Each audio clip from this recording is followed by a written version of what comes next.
stone.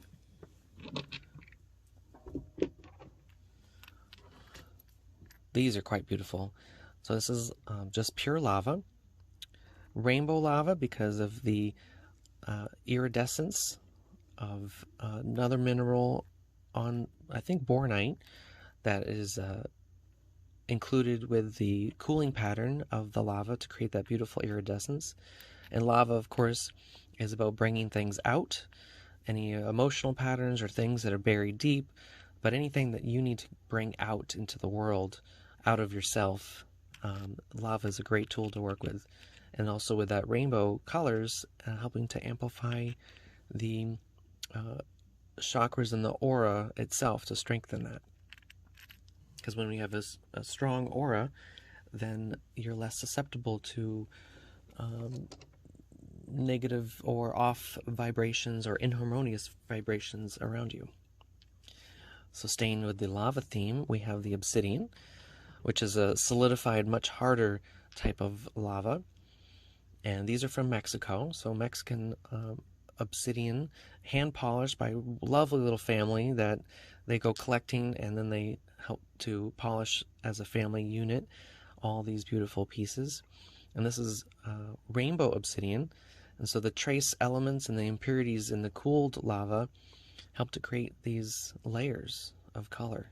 And so again, with any obsidian, it's bringing things out, but with the rainbow aspect, it has a bit more uplifting, kind of whimsical enchantment of seeing into something that you didn't see until you really look, until you shift and move yourself in the perception and shift the light.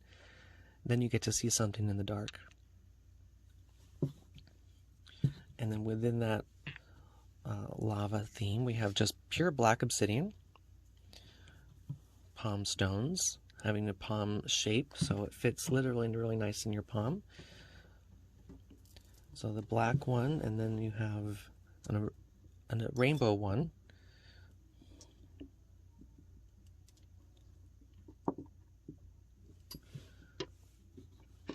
And then what I call your phantom obsidian, with all these really cool layers in here. So this, to me, has more of a feeling of moving through layers of your growth process, similar to like peeling back the layers of the onion and getting deeper into the self, because the whole obsidian family is more shadow work and getting deeper into yourself, seeing things that you haven't seen before, bringing things out that you didn't know were there. So that's why in the shamanic work, the obsidians are a bit more powerful and sought after to work with, also known as a very good protective tool. And then one of my favorites of the spider web obsidian.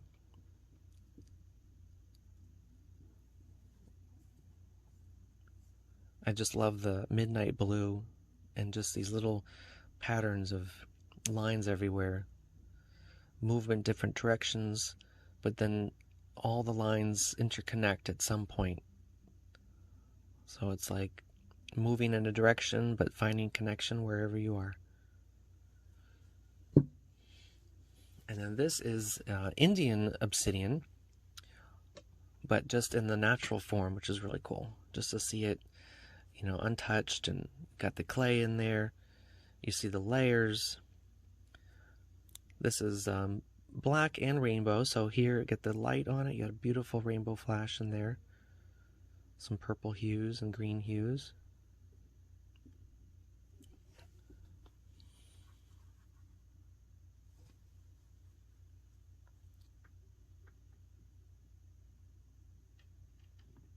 Working with anything in its natural shape is rewarding, because you're working with the untouched aspect that nature intended.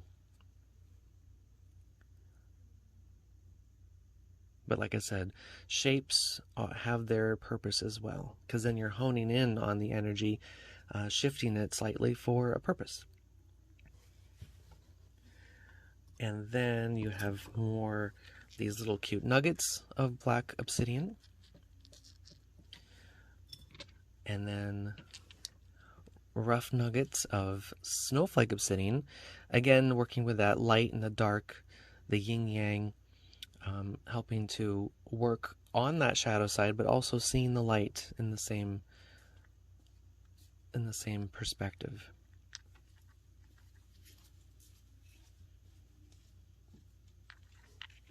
Then you have the mahogany obsidian.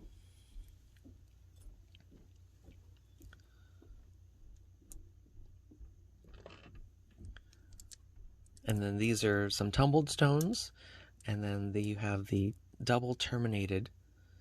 And these are great for gritting. Crystal gritting, a whole nother topic. You may have heard of it.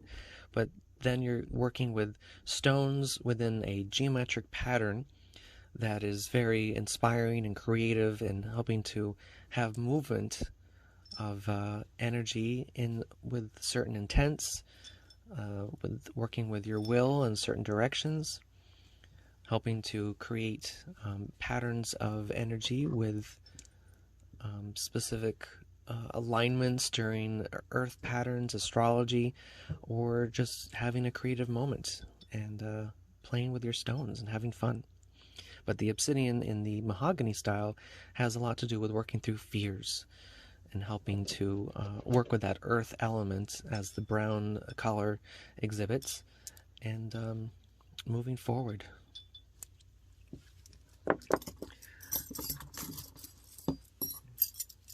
You can hear the clinking, so part of those, we call them the chimes or the needles. These are great for making wind chimes, or to do energetic clearing, working with energy healing on the body. They have very sharp points, and you can, like, let's say that working on a chakra, you can do some movement, rotating. You might use it as a needle or like as a pendulum to kind of feel the body and the different chakras, and you might feel a certain movement moving up and down the chakras. And then, or you just play with them and hear the beautiful clinking sounds.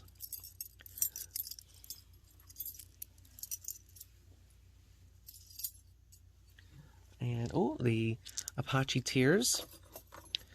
Now, if you had the light shining through these, you would see clarity. But the Apache tears have a couple different stories, but part of the Apache tribe of Indians that were moved from their homes and, had the tears, the trail that they moved and were moved out of their homes, had all their tears that went into the ground, and then those were the obsidian tears of the sadness of moving and the loss of their land. The other story is for all the warriors that had passed, that the shamans would shed their tears in reverence and remembrance for those warriors that left. So good for grief and anything that is sadness, and helping to shed and work with honor and remembrance. Here you have more black black obsidian double terminations, and then some golden sheen obsidian. And I find the gold sheen has to work with a little bit more of the golden light of the crown chakra and the connection to where we came from, while helping to be grounded in the sense of taking that light and bringing it right into the ground and having a force of equilibrium, kind of like bringing the stars to you.